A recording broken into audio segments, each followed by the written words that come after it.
আচ্ছা, মাসিক ঋতুস্রাবের সময় পেট ব্যথা হলেই কি এন্ডোমেট্রিওসিস? তা নয়, কিন্তু সাবধান হওয়ার সময় এসছে। মাসিক ঋতুস্রাবের সময় একটু পেটে ব্যথা হওয়াটা কিন্তু খুব কমন।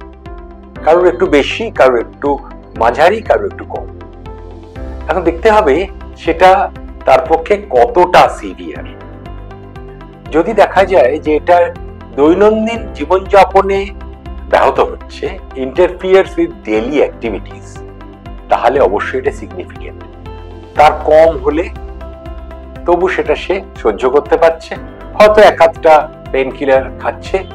কিন্তু যদি দেখা যায় যে সেটা বেশ সিভিয়ার, তার কাজকর্মে অসুবিধে হচ্ছে, রিপিটেড পেন কিলার খেতে হচ্ছে, তাহলে কিন্তু একটা ইনভেস্টিগেট করার জায়গায় এসেছি আমরা, যেখানে এন্ডোমেট্রিওসিস কিনা আর্লি ডায়াগনোসিস হওয়া দরকার, একেবারে টিনেজ অবস্থায়।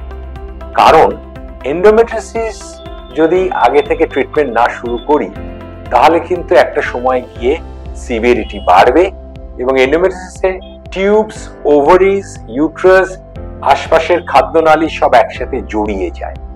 ফলে এই সিভিয়ার পেন শুরু হয়, অত্যধিক ব্লিডিং শুরু হয়, একটা সময় বন্ধ্যাত্ব দেখা দেয়।